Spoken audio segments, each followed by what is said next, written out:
China's tit-for-tat counterpunches in a newly escalated trade war with the United States are landing largely in parts of America's flyover country that supported President Donald Trump in the 2016 election. The two countries hiked tariffs Friday on billions of dollars of each other's goods, launching what Beijing called the biggest trade war in economic history in a spiraling dispute over technology. But while President Donald Trump is flexing the White House's economic muscle in the direction of China's computer, auto parts and aerospace industries, the return fire is toughest on American agriculture, car manufacturers and crude oil. So far, each country has targeted about $34 billion in products, but Beijing's methods appear to be more politically calculated. A Wall Street Journal analysis found that in nearly 1 out of 5 counties where Trump beat Hillary Clinton, China's tariffs will affect more than 25% of the local economy. Among counties won by Clinton, just 3% will be hit as hard. The potential political fallout from the tariffs and counter-tariffs that went into effect at midnight could begin to eat away at the solid base of support Trump enjoys in parts of the U.S. where his brand of economic nationalism has been received most warmly. Mark Zandi, chief economist of Moody's Analytics, told the Journal that in counties where 1/4 of business activity is targeted by Beijing's economic sanctions, there's a pretty good chance that the economy is going to feel it pretty significantly, could even contract, and see unemployment rise. Those places include Great Plains states where soybeans are grown, the upper Midwest where cars are assembled for export, and places like Texas in the Dakotas, where energy production is the largest source of jobs. The Trump administration is confronting Beijing over development tactics it says include stealing or pressuring foreign companies to hand over technology. American officials worry Chinese plans to create tech champions in fields including robotics, biotech and artificial intelligence will erode U.S. industrial leadership.Washington imposed 25% duties on $34 billion of imports from China in the first in a possible series of increases that President Donald Trump says could affect up to $550 billion of Chinese goods.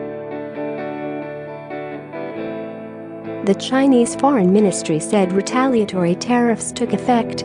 The Communist Party newspaper People's Daily said they were imposed on a $34 billion list of goods issued last month that included soybeans, pork and electric vehicles. Washington has ignited the biggest trade war in economic history, said a Commerce Ministry statement. China's number 2 leader, Premier Li Keqiang, said no one will win by fighting a trade war, yet China will take countermeasures in the face of unilateral moves, the official Xinhua News reported. It said he spoke during an official visit to Bulgaria.Companies worry the spiraling disputes could chill global economic growth, but Asian financial markets took Friday's developments in stride. Japan's main stock index, the Nikkei 225, gained 1.1%, while the Shanghai Composite Index added 0.5%. Hong Kong's Hang Seng also rose 0.5%. The conflict between the world's two biggest economies reflects chronic tension in their relationship as customers, business partners and increasingly as competitors. It also is rooted in the clash between American notions of free trade and Beijing's state-led development model.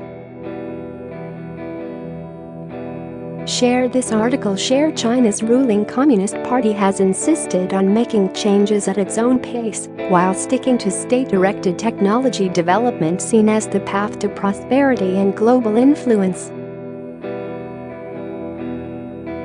Beijing has announced reforms this year, including ending limits on foreign ownership in its auto industry, but none directly addresses complaints that are fueling its conflict with Washington.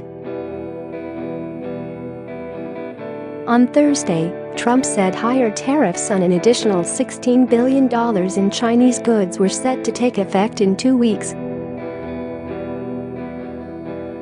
After that, the hostilities could intensify. Trump said Washington is ready to target an additional $200 billion in Chinese imports and then $300 billion more if Beijing does not yield. That would bring the total of targeted Chinese goods to $550 billion, more than the $506 billion in goods that China shipped to the United States last year. Chinese officials reject accusations they steal or force foreign companies to hand over technology. But rules on auto manufacturing and other industries do require companies to work through state-owned partners, obliging them to share know-how with potential competitors. Other governments expressed similar complaints toward Beijing, but Washington has alienated potential allies by raising import duties on steel, aluminum and autos from Europe, Canada, Mexico, and Japan. Some have responded by hiking their own tariffs on U.S. goods. Trump's confrontational outlook applies to other trading partners as well as China, said Tai Wei, chief strategist for J.P. Morgan Asset Management, in a report. This is a potential concern for the outlook of corporate investment and consumption around the world, we said. The official China daily newspaper accused the Trump administration of behaving like a gang of hoodlums. It said they would damage the global economy unless other countries stop them. There should be no doubting Beijing's resolve, the newspaper said. Forecasters say global economic growth could be reduced by up to 0.5 percentage points in 2019-20 if both sides wind up raising tariffs on $250 billion of imports. The American Chamber of Commerce in China appealed to both sides to negotiate. There are no winners in a trade war, the chamber's chairman, William Zverev, said in a statement. Companies want fairer treatment, but will be hurt by U.S.-Chinese tensions, Zverev said. We urge the two governments to come back to the negotiation table